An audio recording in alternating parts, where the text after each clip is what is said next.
नमस्कार, मैं हूँ गौरी अग्रवाल और मैं आज आपके सामने एक टॉपिक लेकर आई हूँ, black fungus mucormycosis. It is also known as zygomycosis. तो क्या है ये नई बीमारी? अभी तक हमने वायरस को समझा नहीं, कोरोना वायरस को, तो बीच में ये दूसरी कौन सी बीमारी आ गई, ब्लैक फंगस। क्या होता है फंगस? चलिए मैं एक्सप्लेन करती हूँ।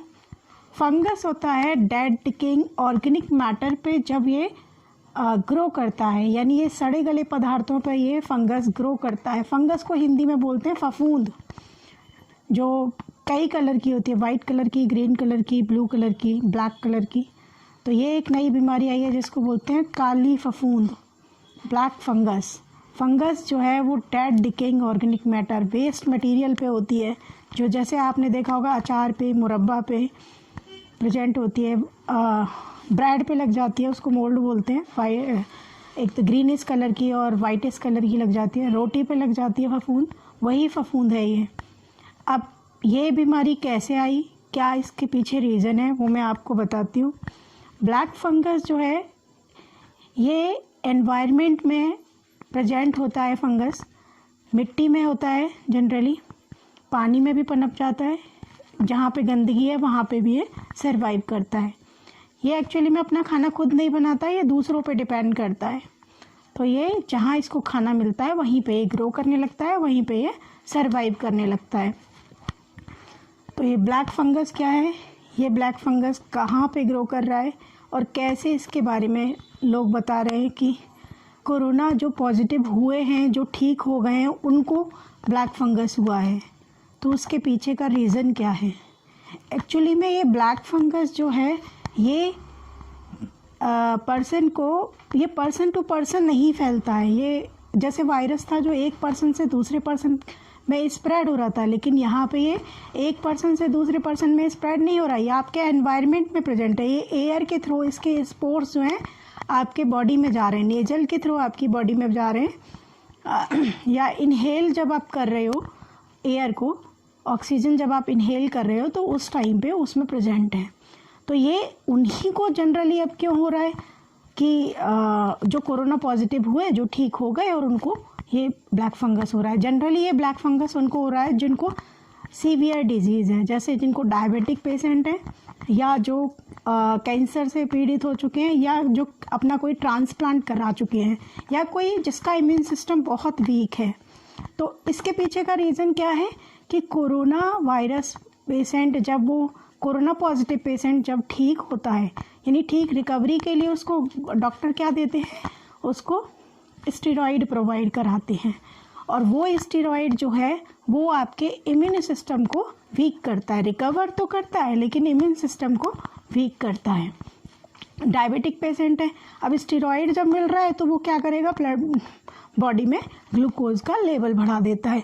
अब ग्लूकोज का लेवल बढ़ा देगा तो क्या होगा, डायबिटिक पेशेंट के बॉडी में, यानी उसके ब्लड में ग्लूकोज का लेवल बहुत ज़्यादा मात्रा में हो जाएगा। अब ज़्यादा मात्रा में हो जाएगा तो मैंने तुम्हें वायरस में भी यही बताया था कि जितने भी माइक्रो ऑर्गेनिज्म हैं वो सरवाइव ग्लूकोज पे करते हैं। इसीलिए मैंने बोला था ज़्यादा से ज़्यादा प्रोटीन लेनी चाहिए डाइट में। तो अब बॉडी में ग्लूकोज हो गया, ऑलरेडी इम्यून सिस्टम वीक है, डायबिटिक पेशेंट है, थोड़ा मेंटली भी डिस्टर्ब है, उसकी बॉडी में स्पोर्स गए, स्पोर्स वो नेजल्स के थ्रू गए, एयर के थ्रू बॉडी में पहुंच गए। वो कैसे पहुंचे, जैसे वो उस कोरोना पॉजिटिव पेशेंट की रिकवरी हुई, यानी वो हॉस्पिटल में एडमिट था या घर पे था, अगर उसने ऑक्सीजन सिलेंडर लगाया या ऑक्सीजन का जो उसमें जो लिक्विड था उस लिक्विड में वो पनप गया, या वो मास्क जो पहनते हैं उस मास्क में सफाई नहीं हो पाई प्रॉपर, तो उसमें फंगस सरवाइव कर गया और वहाँ से इनहेल होके बॉडी में पहुँच गया। इस तरीके से तो स्टेरॉइड प्रोवाइड कराया बहुत ज़्यादा, तो इसीलिए स्टेरॉइड की क्वांटिटी एक लिमिट तक देनी होती है। ज़रूरत से ज़्यादा स्टेरॉइड दोगे तो वो बॉडी में ग्लूकोज का लेवल करेंगे, और जिससे ऑक्सीजन का लेवल, जिससे क्या होगा, डायबिटिक पेशेंट का शुगर लेवल अनकंट्रोल्ड हो जाएगा। उधर उसका इम्यून सिस्टम ऑलरेडी वीक है तो वहाँ पे वो ग्रो कर जाएंगे। अब ये कहानी आई है कि किसी की आंखें निकालनी, किसी का जबड़ा ही निकाल लिया पेशेंट का, किसी की ये बहुत सारी प्रॉब्लम सामने आई। उसके पीछे का रीज़न क्या है तो मैं बताती हूँ उसके पीछे का रीज़न क्या है। नीति आयोग मेंबर के डॉक्टर वी के पॉल ने मॉनिटर किया इस केस स्टडी की कि क्या है ये ब्लैक फंगस और किस तरीके से पेशेंट में फैल रहा है। जनरली जब ये कोरोना वायरस नहीं आया था उस टाइम पहले, तो ये केवल लगभग 100 में से 2 या 3 पेशेंट को या एक पेशेंट को होता था ब्लैक फंगस। लेकिन कोरोना वायरस पेशेंट के ठीक होने के बाद इस टाइम पे अब क्यों हो रहा है, उन पेशेंट को क्यों हो रहा है जो कोरोना पॉजिटिव हो चुके हैं। तो उन्होंने वो सारी डिटेल की और उस डिटेल दी और उस पर स्टडी किया। दूसरा, महाराष्ट्र में डॉक्टर ततायराव लहाने जो कि head of the director of medical education and research, उन्होंने देखा कि नंबर ऑफ केसेस अराइज हो रहे हैं, पर्सन ठीक हो रहे हैं, उससे 2-3 वीक में ही उनको ये ब्लैक फंगस डिजीज़ हो रही है। उन्होंने रिसर्च की, केसेस देखे, उन्होंने डायबिटिक पेशेंट में केसेस देखे, ट्रांसपेरेंट पेशेंट जिन्होंने ट्रांसप्लांट करवाया उनमें देखे, जिनका इम्यून सिस्टम वीक है उनमें भी ये सिम्टम्स पाए गए। डॉक्टर नेर ने 25 साल की वुमेन जो कोविड-19 से ठीक हुई थी, 3 महीने पहले ठीक हुई और अचानक से उसकी बॉडी में उसके आईज़ में पेन होने लग गया, तो डॉक्टर नेर को 3 घंटे के अंदर ही इमीडिएटली आँख का ऑपरेशन करके आँख बाहर निकालनी पड़ी, उसकी लाइफ सेव करनी पड़ी। क्योंकि क्या करता है ये फंगस, ये हमारी बॉडी में जाके हमारे आर्टरीज़ को ब्लॉक कर देता है और आर्टरीज़ को ब्लॉक करेगा तो वहाँ पे ब्लड सर्कुलेशन नहीं होगा, और जहाँ पे आपको पता है ब्लड सर्कुलेशन नहीं होगा वो पार्ट डैमेज हो जाएगा।